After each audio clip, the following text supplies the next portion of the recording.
อาจมีบางครั้งไม่ดีไม่เป็นดังใจฉันเลยไม่เคยอยู่ได้เฉยเลยสักวันอาจมีบางครั้งโชคดีได้เป็นดังใจฉันมาที่มันได้มาสมหวัง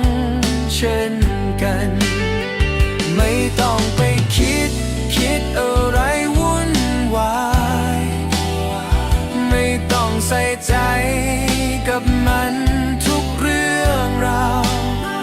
ไม่ต้องไปเปลืองใจกับใคร